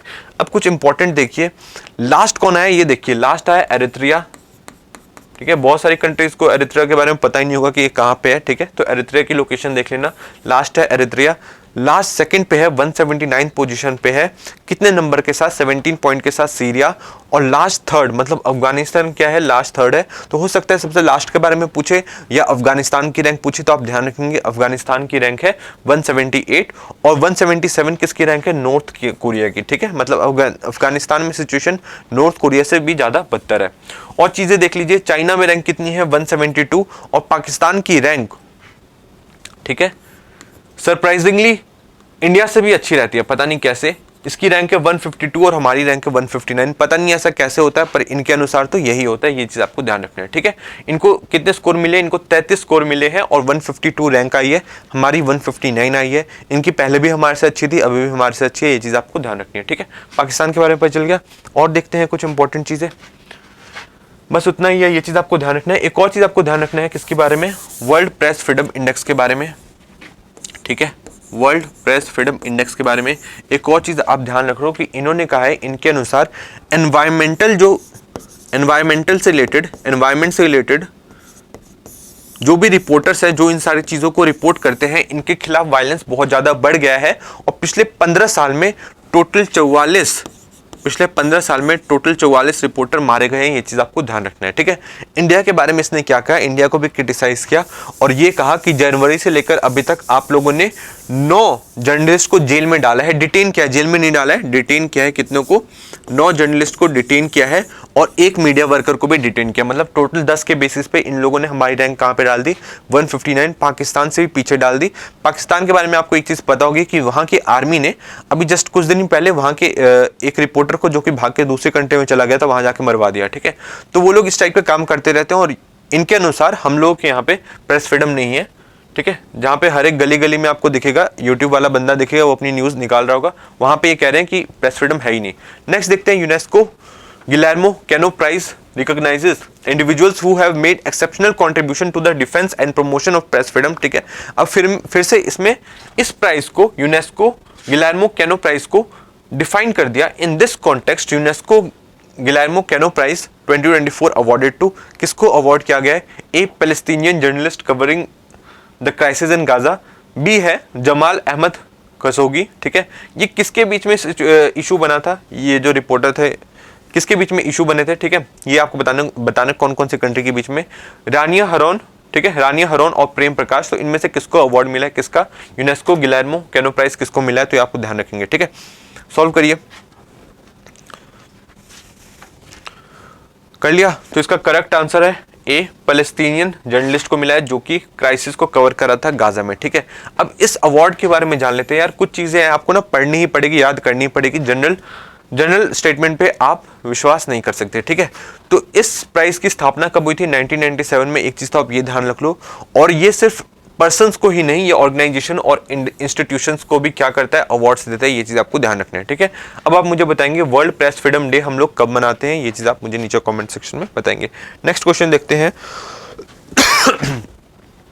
The Supreme Court Bar Association is an individual bar association comprising the practicing lawyers of the Supreme Court of India। अब इसमें बार एसोसिएशन को फिर से डिफाइन कर दिया। ठीक है, यहां तक तो डिफाइन कर दिया है। The Supreme Court has recently directed कितने % reservation for women in the SCBA post. In this context supreme Court Bar association में कितने % की जो सीट्स है सुप्रीम कोर्ट ने रिजर्व कर दिया वुमेन के लिए? तो इसका आंसर क्या है? आप मुझे नीचे कमेंट सेक्शन में बताइए, पोस्ट करके बता दिया। तो इसका करेक्ट आंसर है 33%, और ये एक जजमेंट की वजह से आई है। जजमेंट, वो कोर्ट कौन सा था? वो केस कौन सा था? वो केस था Supreme Court Bar Association versus BD Kaushik. ठीक है, तो अगर क्वेश्चन आएगा कि Supreme Court Bar Association versus BD Kaushik जो केस है वो किस चीज से रिलेटेड है, तो ये वुमेन के रिजर्वेशन से रिलेटेड है, जिसमें 33% सीट जो है वो वुमेन के लिए रिलीज कर दी है। और जजमेंट में क्या था कि 3 out of 9 position in the executive committee में 3 आउट ऑफ 9 पोजीशन किसको मिलेगी? वुमेन को मिलेगी। और सीनियर एग्जीक्यूटिव पोस्ट में 2 आउट ऑफ 6 पोस्ट पे कौन होगी? वुमेन होगी। ठीक है, मतलब हर जगह 33% जो सीट्स है वो रिजर्व कर दी। और एक और चीज क्या कही कि ट्रेजरर वाली जो सीट है, जो ट्रेजरर कौन बनेगा 2025-26 का ट्रेजरर कौन बनेगा? इसका जो ट्रेजरर होगा वो कौन बनेगा 25-26 का? वो बनेगी एक वुमेन, और ये रोटेशनल बेसिस पे होगा। ये चीज आपको ध्यान रखना है। ठीक है, तो 2025 से 26 में जो ट्रेजरर है वो कौन बनने वाला है? वो बनने वाली है वुमेन। ये चीज आपको ध्यान रखनी है। और ये कौन से जजमेंट के अनुसार आया है? ये जजमेंट था Supreme Court Bar Association versus BD Kaushik. और इस जजमेंट को देने वाले जो जज थे उनका भी नाम याद कर लीजिए। उनका नाम था जस्टिस सूर्यकांत और केवी विश्वनाथन। ठीक है, ये चीज आपको ध्यान रखनी है। यहां से क्वेश्चन आने के बहुत ज्यादा चांसेस है। इंपॉर्टेंट क्वेश्चन है। ठीक है, आप इसको समझ पा रहे हो कितने स्टैंडर्ड क्वेश्चन इस बुक में दिए गए हैं? ठीक है, और इसके बारे में थोड़ी चीज हम लोग जान लेते हैं। बार काउंसिल ऑफ इंडिया के बारे में जान लेते हैं। ठीक है, अभी हम क्या पढ़ रहे थे? अभी हम पढ़ रहे थे किसके बारे में? सुप्रीम कोर्ट बार एसोसिएशन के बारे में। तो इससे रिलेटेड एक इंपॉर्टेंट अभी का करंट अफेयर है कि इसके चेयरपर्सन कौन बने हैं। तो इसके चेयरपर्सन कौन बने अभी हाल फिलहाल में? तो इसके जो चेयरपर्सन है जो कि इलेक्ट हुए, कौन हुए? कपिल सिब्बल इलेक्ट हुए। ये चीज आपको ध्यान रखना है। और ये कौन सी बार इलेक्ट हुए हैं? ये 4th बार प्रेसिडेंट बने हैं सुप्रीम कोर्ट बार एसोसिएशन का। ये चीज आपको ध्यान रखना है। ठीक है, अब बार काउंसिल ऑफ इंडिया के बारे में जान लो। बार काउंसिल ऑफ इंडिया क्या है? बार काउंसिल ऑफ स्टेट से जो इलेक्टेड मेंबर्स होते हैं वो इसके बार काउंसिल ऑफ इंडिया के मेंबर्स होते हैं। ठीक है, और इसके बारे में जान लो कि इसकी स्थापना कब हुई थी? 1961 में हुई थी। और कौन से एक्ट के तहत हुई थी? एक्ट का नाम था एडवोकेट्स एक्ट 1961 के तहत इसकी स्थापना हुई थी बार काउंसिल ऑफ इंडिया की। ये चीज आपको ध्यान रखना है। और ये स्टैट्यूटरी बॉडी है, ये भी आपको ध्यान रखना है। और ये ऑटोनॉमस बॉडी है, ये भी आपको ध्यान रखना है। ठीक है, अटॉर्नी जनरल ऑफ इंडिया और सॉलिसिटर जनरल ऑफ इंडिया इसके एक्स ऑफिशियो मेंबर्स होते हैं। ये भी आपको ध्यान रखना है। ठीक है, तो क्वेश्चन कहीं से भी आए आपसे छूटना नहीं चाहिए। मैंने सारे एस्पेक्ट को कवर कराने की कोशिश की है, ये मेरी कोशिश रही है। तो क्वेश्चन कहीं से भी आएंगे आपको छोड़ना नहीं है, आपको क्वेश्चन को सॉल्व करना है। ये है कपिल सिब्बल, ये कांग्रेस एरा में मिनिस्टर भी रह चुके। कौन सा इनके पास पदभार था ये आप मुझे नीचे कमेंट सेक्शन में बताएंगे। और ये 4थी बार सुप्रीम कोर्ट बार एसोसिएशन के क्या बने हैं? प्रेसिडेंट बने हैं, इलेक्ट करे गए हैं। ये चीज आपको ध्यान रखना है। ठीक है, 10th क्वेश्चन है consider the following regarding the 2024 Pulitzer prize winner 2024 King alive by Jonathan Eig. इसको सॉल्व करो पोज करके। कर लिया, ठीक है। अब देखते हैं इसका आंसर।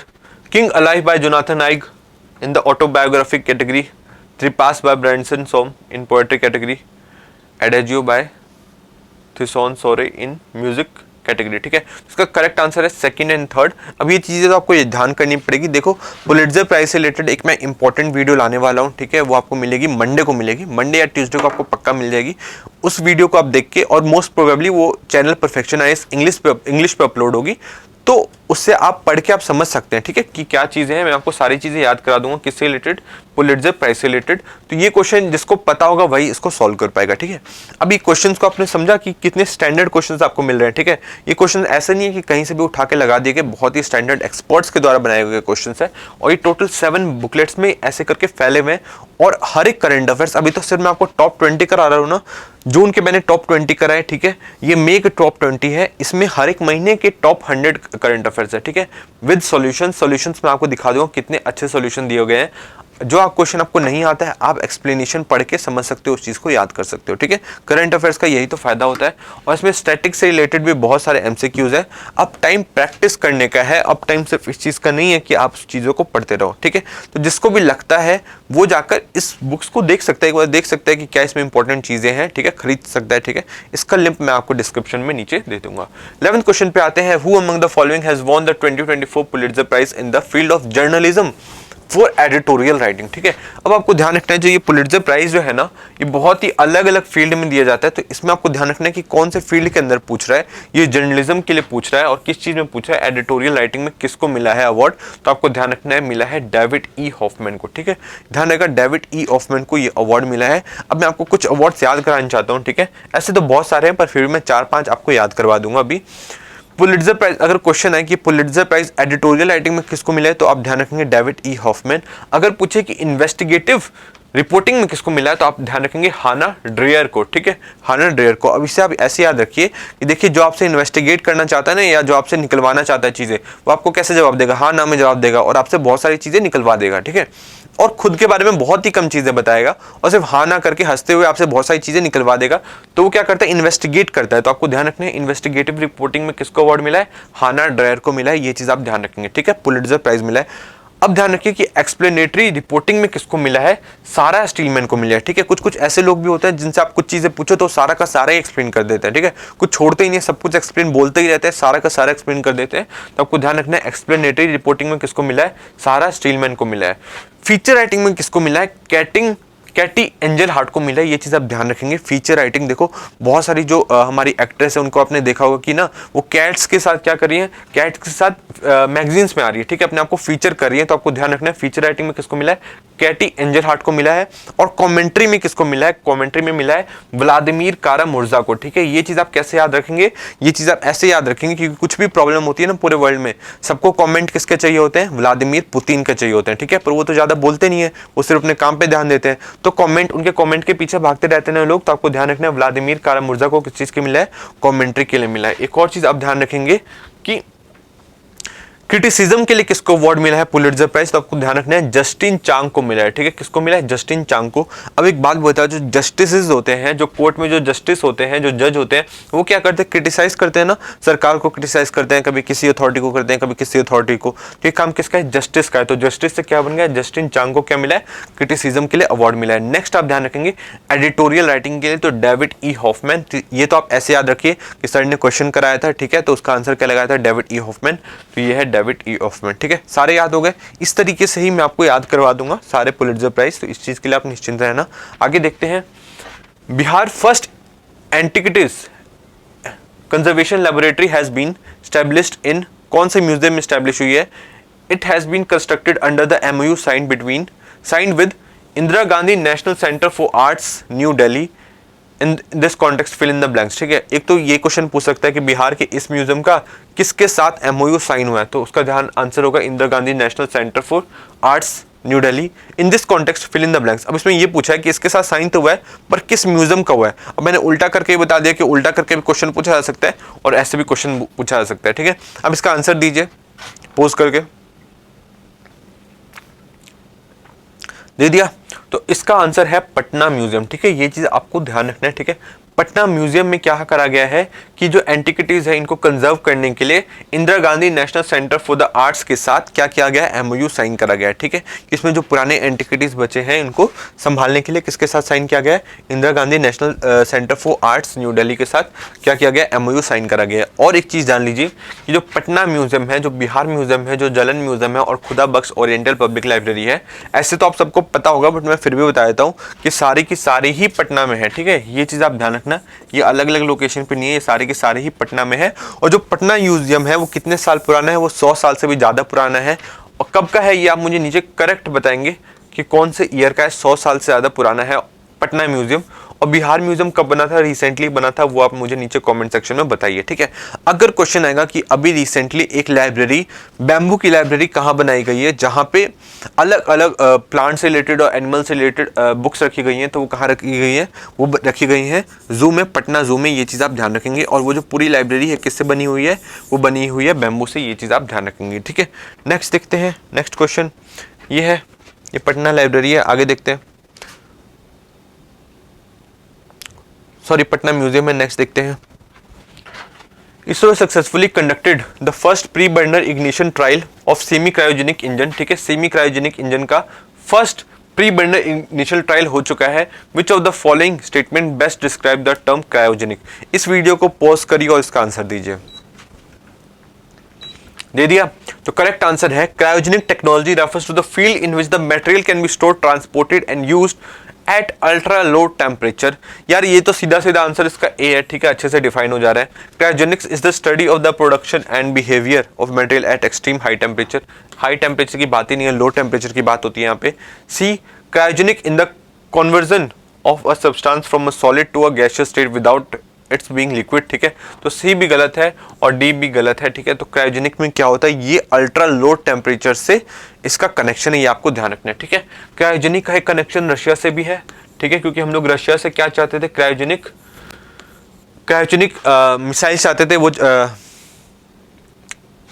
क्रायोजेनिक मिसाइल चाहते थे। ठीक है, किससे हम चाहते थे, रशिया से रिलेटेड, पर रशिया ने हमें देने से मना कर दिया था। पहले कहा था कि हम लोग देंगे बट बाद में देने से मना कर दिया था, फिर हम लोगों ने खुद बना दिया और इसका हम लोग इस्तेमाल अब किस में करते हैं, GSLV में करते हैं। ये चीज़ मैंने आपको ऑलरेडी बता दिया है। ठीक है, तो क्रायोजेनिक के बारे में आपको पता होना चाहिए। सेमी क्रायोजेनिक क्या है, क्रायोजेनिक लाइट को आप सेमी क्रायोजेनिक समझ लो, मतलब इसमें क्या है कि इसमें क्रायोजेनिक वाली भी फैसिलिटीज़ है और सेमी क्रायोजेनिक वाली भी फैसिलिटीज़ है। और ये इसमें हम लोग केरोसिन का यूज़ करते हैं और ऑक्सीडाइजर के लिए किसका यूज़ करते हैं, ऑक्सीजन का। ठीक है, और फ्यूल के लिए केरोसिन का, ही आपको ध्यान रखना है। ठीक है, अब ये देखिए कि जो सेमी क्रायोजेनिक का जो प्री बर्नर इग्निशन ट्रायल कहाँ पे हुआ है, किसने किया है, ये किया है, किसने बनाया इस चीज़ को, तो लिक्विड प्रोपल्शन सिस्टम सेंटर ने बनाया, किसके, इसरो के। और चीज आपको ध्यान रखना है, इसका टेस्टिंग कहां पे हुआ, ISRO propulsion complex located in Mahendragiri India में इसका क्या हुआ, टेस्टिंग हुआ है। ठीक है, आगे देख लेते हैं, अगर क्रायोजेनिक सेमी क्रायोजेनिक में किसी को डिफरेंस पढ़ना है तो यहां से पढ़ सकते हैं। नेक्स्ट देखते हैं,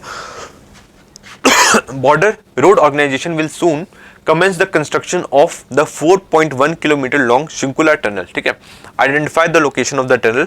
अब शिंकुला टनल के बारे में एक फीचर तो इसने खुद ही बता दिया कि 4.1 किलोमीटर लॉन्ग है। ठीक है, state UT boundary between Ladakh and Himachal Pradesh, state boundary between Uttarakhand and Himachal Pradesh, state boundary between Sikkim and West Bengal, और none of the above. The correct answer is state UT boundary between Ladakh and Himachal Pradesh, ये इसका करेक्ट आंसर है। ठीक है, अब इसके बारे में देख लेते हैं। अगर क्वेश्चन पूछे कि सिल्कियारा टनल किससे रिलेटेड है, तो सिल्कियारा टनल जो है ये उत्तराखंड में है। ठीक है, उत्तराखंड में है, और यहीं पे क्या मजदूर जो थे, हमारे जो मजदूर भाई थे, जो 40 मजदूर भाई थे, इसी के अंदर दब गए थे। ये चीज़ आपको ध्यान रखनी है। ठीक है, अगर पूछ ले कि शिंकुला टनल किससे रिलेटेड है, तो शिंकुला टनल कहाँ पे है, हिमाचल प्रदेश में, ये चीज़ आपको ध्यान रखना है। और ये कहाँ से कहाँ के बीच में, ये हिमाचल के लाहौल वैली से लद्दाख के जास्कर वैली के बीच में, ये चीज़ आपको ध्यान रखना है। और ये 4.1 किलोमीटर लॉन्ग है, और इसको कौन बना रहा है, इसे बना रहा है बॉर्डर रोड ऑर्गेनाइजेशन। और जब ये बन के रेडी हो जाएगा तो ये इतनी लॉन्गेस्ट टनल वर्ल्ड के सबसे ऊपर होगी, मतलब इतनी ऊंचाई पे इस लेंथ की कोई भी टनल अभी तक पूरे वर्ल्ड में नहीं है। ये चीज़ आपको ध्यान रखना है, मतलब इसका खिताब किसके पास आ जाएगा, ये इंडिया के पास आ जाएगा। ठीक है, अभी बनी नहीं है, ये बनने वाले फेज में है। इसे कौन बना रहा है, BRO बना रहा है, ये चीज़ आपको ध्यान रखना है। ठीक है, नेक्स्ट क्वेश्चन देखते हैं। नेक्स्ट क्वेश्चन क्या है, पिरू लाओ पैसा पाओ campaign to combat forest fire has been launched recently in this context, identify which of the following state has launched the campaign. ठीक है, इसका करेक्ट आंसर बताइए। इसका करेक्ट आंसर क्या है? उत्तराखंड है। ये चीज आपको ध्यान रखना है, ठीक है। अगर क्वेश्चन आएगा कि अभी रिसेंटली बहुत ज्यादा कौन सी स्टेट में फॉरेस्ट फायर के न्यूज आ रहे थे, ठीक है, तो आपको क्या ध्यान रखना है? फॉरेस्ट फायर का न्यूज कहां से आ रहा था? उत्तराखंड से आ रहा था। और उत्तराखंड के सीएम का नाम क्या है? पुष्कर धामी है, जो कि कहां से है?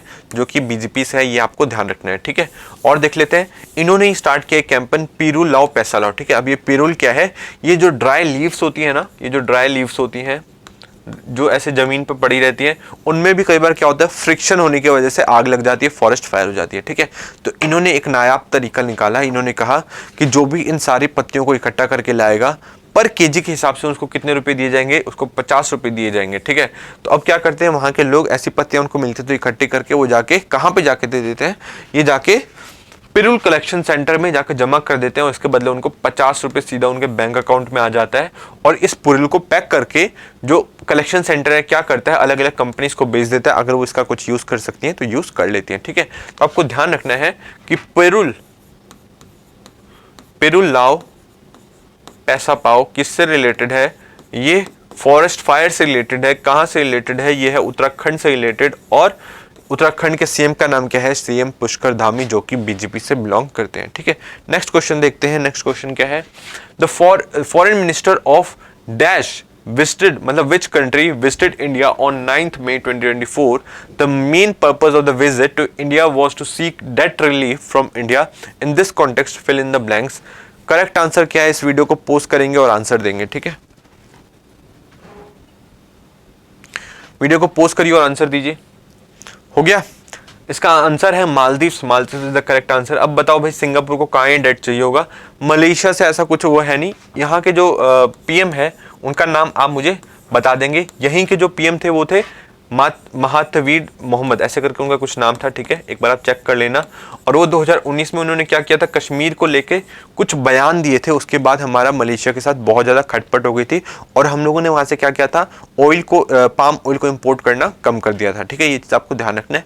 बट अभी के जो वहाँ के प्राइम मिनिस्टर वो काफ़ी ज़्यादा इंडिया फ्रेंडली हैं और वो इंडिया के बीच में भी आए थे और मलेशिया और इंडिया का जो स्टेटस था उसे बढ़ा दिया गया, ठीक है। वो नीचे आप मुझे कॉमेंट सेक्शन में बताएंगे, मैंने अपने करंट अफेयर्स की क्लास में कराया, ठीक है। तो मलेशिया आपको समझ में आ गया। मालदीव्स का भी फॉरेन मिनिस्टर, उनका नाम मैं आपको आगे बताऊंगा, वो आए थे इंडिया में किस चीज के लिए? डेट रिलीफ पाने के लिए, ठीक है। तो एक बार हम लोग देख लेते हैं आगे। तो इन्होंने लोन लिया हुआ था कितने का? $200 मिलियन का, जो इनको अभी वापस करना था। $50 मिलियन इन्होंने जनवरी में वापस कर दिए। $150 मिलियन इनको वापस करने के बाद इनके पास पैसे नहीं है। तो ये आए हमारे प्रधानमंत्री मोदी जी के पास और एस जयशंकर के पास और उनको बोला कि भाई इस बार के लिए छोड़ दो। तो इन्होंने क्या कहा कि ठीक है हम लोग छोड़ देते हैं, बाद में दे देना, ठीक है। कितने? $150 मिलियन। ये आपको ध्यान रखना है।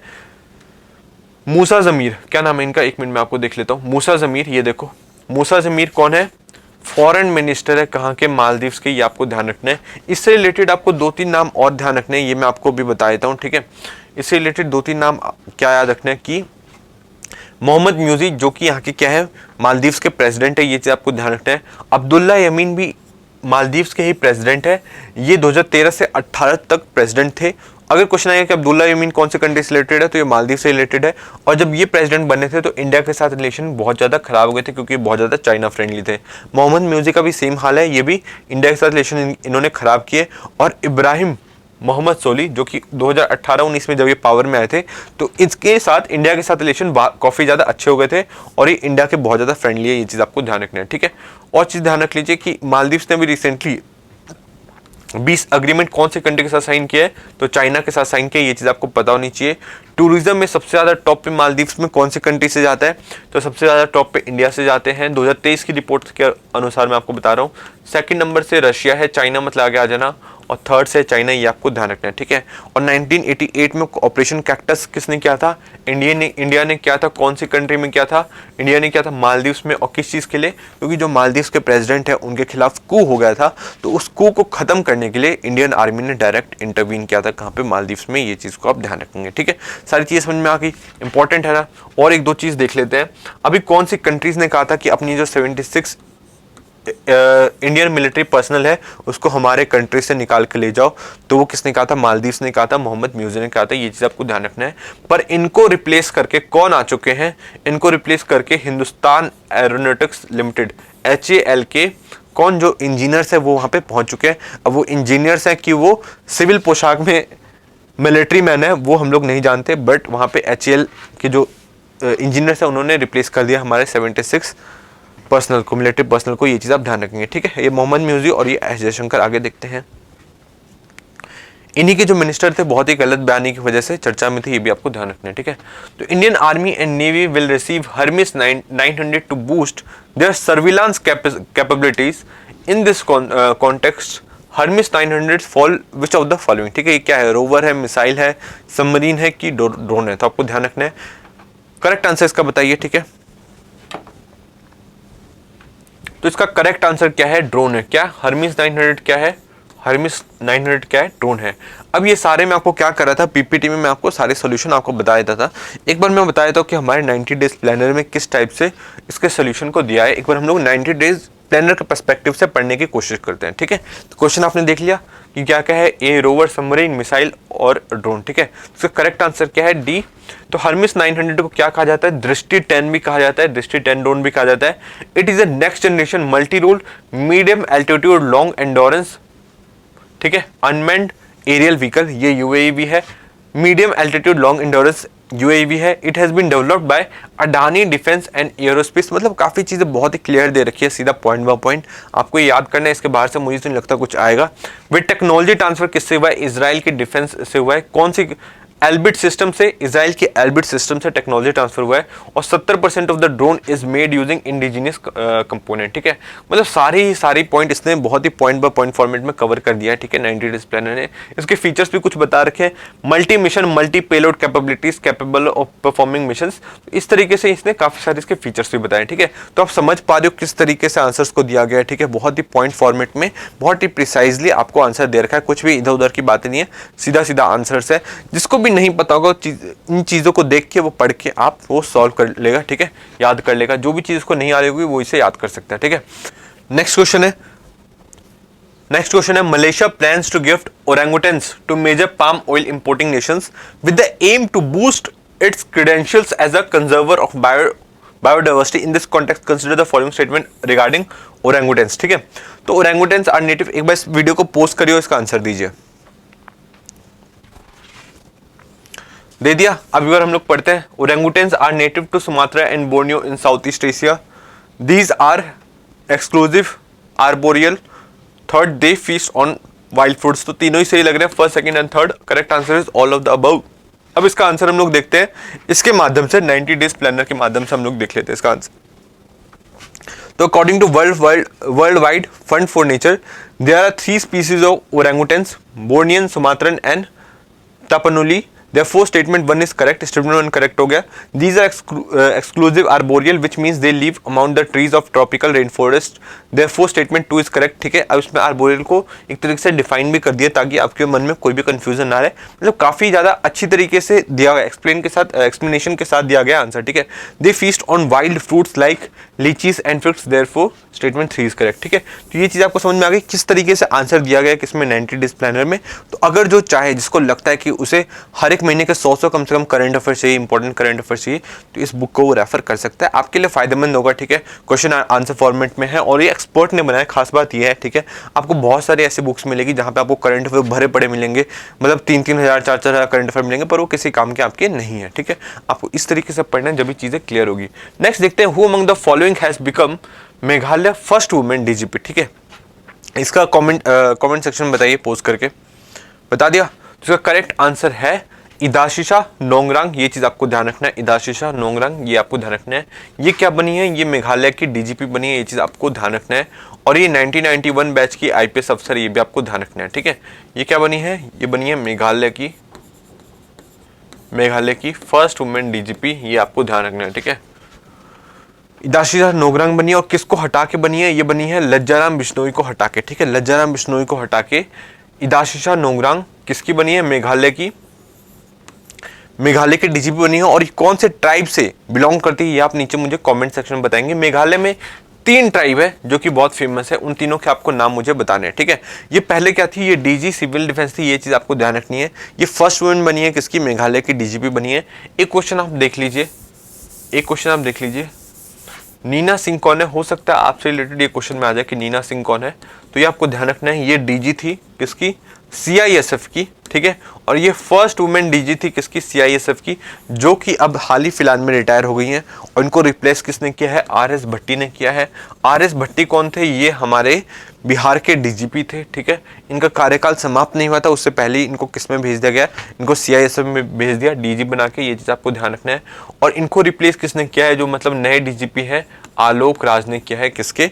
आईपीएस आलोक राज ने इनको रिप्लेस किया। ये चीज़ आपको ध्यान होना चाहिए, ठीक है। समझ में आ गई इतनी सारी चीज़ें। नेक्स्ट देखते हैं,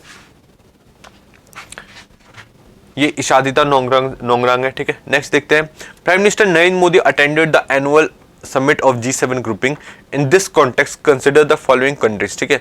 तो कौन से कंट्रीज में अभी G7 की ग्रुपिंग की जो मीटिंग हुई थी, मतलब G7 का होस्ट कौन था इस बार का? तो पहले तो ये आपको ध्यान रखना है, तो इटली ने, ठीक है। इटली की जो पीएम है उनका नाम क्या है? उनका नाम है जॉर्जिया मेलोनी, ठीक है। मेलोडी आपको ध्यान होगा, बहुत ज़्यादा हैशटैग चलता रहता है। नेक्स्ट आप देखेंगे इसमें क्वेश्चन क्या पूछा है कि कौन कौन सी कंट्रीज पार्ट है G7 का। तो ये इजी क्वेश्चन है यार, आप कर लोगे, ठीक है। G7 के मेंबर्स आप सबको ही पता होने चाहिए। पोस्ट करिए वीडियो को, आंसर दीजिए। दे दिया। तो इसका आंसर कौन कौन है? कनाडा तो है भाई, इंडिया नहीं है, यूएसए है, फ्रांस है और जापान है। तो क्या हो गया? 1 2 4 5, 1 2 4 5 देखो, 1 2 4 5 D is the correct answer. ये आप ध्यान रखेंगे। कितने मेंबर्स है ये आपको पता होने चाहिए, ठीक है। अब एक बार G7 के बारे में कुछ चीज़ों को आप जान लो, ठीक है। G7 के बारे में थोड़ा सा जान लो। किसकी स्थापना कब हुई थी? इसकी स्थापना हुई थी 1973 के ऑयल क्राइसिस आने के बाद। ऑयल क्राइसिस आने के बाद फाइनेंशियल क्राइसिस आ गया, ठीक है। फाइनेंशियल क्राइसिस आ गया, उसके बाद जो वेस्ट वाले जो कंट्रीज है उन्होंने फैसला लिया कि ये लोग एक G7 टाइप का ग्रुप बनाएंगे। और इसकी मीटिंग हुई थी पहली बार, कब हुई थी? 1975 में। उसमें कनाडा छोड़ के और सारी कंट्रीज थी, ठीक है। कनाडा और रशिया छोड़ के जो भी G7 में जितनी भी कंट्रीज है, कंट्रीज का नाम आप मुझे नीचे कमेंट सेक्शन में बताएंगे। कनाडा ने कब ज्वाइन किया? उसे अगली मीटिंग में 1976 में उसे ज्वाइन किया।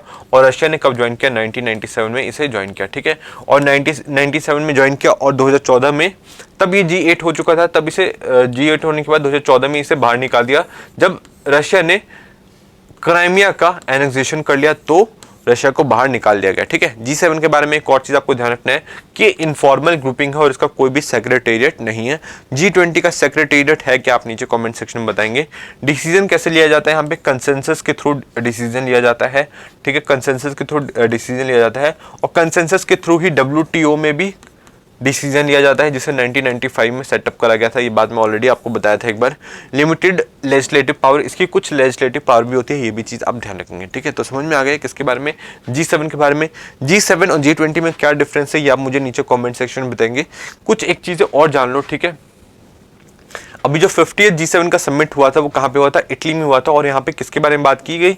PG11 के बारे में बात की, partnership for global infrastructure and investment. PGII के बारे में बात करी, sorry, partnership for global infrastructure and investment. ये चीज आप ध्यान रखेंगे, ठीक है। अब ये क्या है? इसमें जो डेवलप्ड कंट्रीज है वो यह फैसला लेती हैं कि वो डेवलपिंग कंट्रीज में क्या करेगी? इंफ्रास्ट्रक्चर को बढ़ाएगी और जो एक गैप आ गया है डेवलप्ड और डेवलपिंग कंट्री में उसे कम करने की कोशिश करेगी, ठीक है।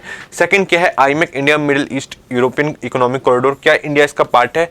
तो यस, इंडिया इसका पार्ट है। और मैंने इंडिया के 3 पोर्ट बताए थे, वो पोर्ट का नाम आप मुझे नीचे कमेंट सेक्शन में बताएंगे जो कि आईएमएफ से जुड़े हुए हैं। ये क्या है? एक इकोनॉमिक कॉरिडोर है जो कि वो इंडिया से होते हुए सऊदी अरेबिया और यूएई से होते हुए इजराइल से होते हुए कहाँ जाने वाला है? फ्रांस में जाने वाला है, ग्रीस में जाने वाला है, इटली में जाने वाला है, यूरोप में जाने वाला है। ये चीज़ आप ध्यान रखेंगे, ठीक है। तो ये कॉरिडोर बनाने की कोशिश करी गई है, क्या? आईएमएफ कॉरिडोर, ये आप ध्यान रखेंगे, ठीक है। आईएमएफ कॉरिडोर पे आईएमएफ कॉरिडोर को सपोर्ट करा गया और पीजीआईआई को सपोर्ट करा गया, ठीक है। पीजीआईआई कब बना था? ये G7 में ही बना था, पर ये 2022 के G7 का समिट जहां पे हुआ था वहां बना था। कहां पे हुआ था ये आप मुझे नीचे कमेंट सेक्शन में बताएंगे, ठीक है। बस इसको यहाँ पे सपोर्ट करा गया, ये मैं आपको बता रहा हूँ। और आईएमएफ कब बना था? ये बना था G20 में बना था, ये चीज आप ध्यान रखेंगे, ठीक है। G20 की अध्यक्षता किसने की थी? इंडिया ने की थी 2023 में, तब आईएमएफ पे साइन हुआ था, ये चीज आप ध्यान रखेंगे, ठीक है। तो ये सारी चीजें क्लियर हो गई। और देख लेते हैं अब एक बार देख लो पॉपुलेशन वाइज, अगर पूछ ले कि G7 में पॉपुलेशन वाइज कौन सी कंट्री सबसे ऊपर है, तो ऑब्वियसली यार यूएसए होगा, ठीक है।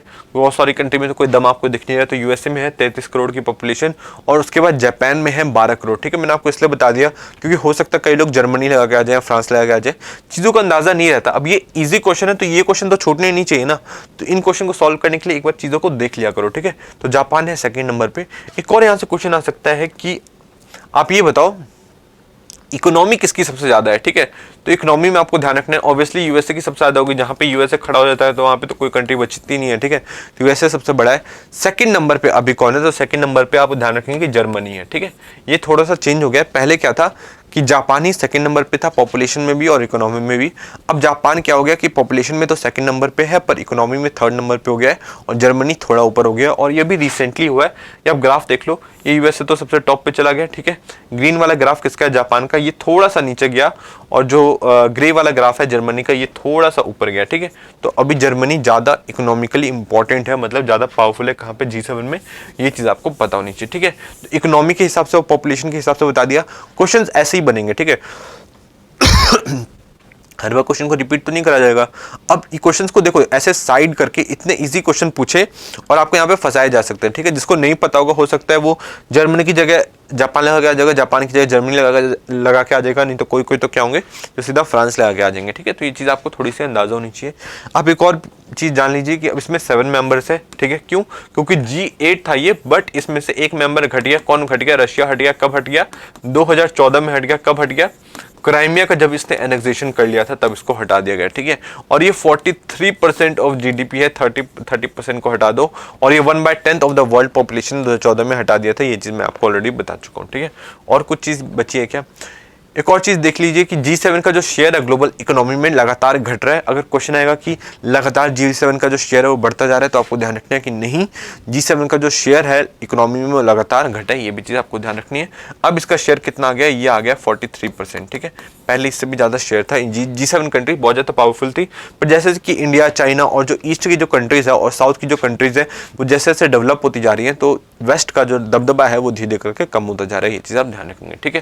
तो ये सारी कंट्रीज आपको पता होनी चाहिए, Canada, USA, UK, France, Germany, Italy, France and Japan, ठीक है। आप ये देखो कि एशिया से सिर्फ एक ही कंट्री है, कौन सी है, ईस्ट एशिया से, वो है जापान। ये चीज आपको ध्यान रखना है, ठीक है। तो ये सारी चीजें क्लियर हुई। कैसी लगी आज की क्लास, अच्छी लगी ना। तो वैसे ही अब मैं आपके लिए हिंदी की क्लास भी लेके आने वाला हूँ, ठीक है। बहुत सारे बच्चों की शिकायत थी कि सर हिंदी वाले नहीं पढ़ा रहे, हिंदी वाले नहीं पढ़ा रहे, तो हम लोग एक एक्सक्लूसिव कंटेंट लाएंगे हिंदी वाले बच्चों के लिए, ठीक है। उनको ऐसे अकेला नहीं छोड़ेंगे कि आप इंग्लिश का ही आपको पढ़ना पड़ेगा, ठीक है।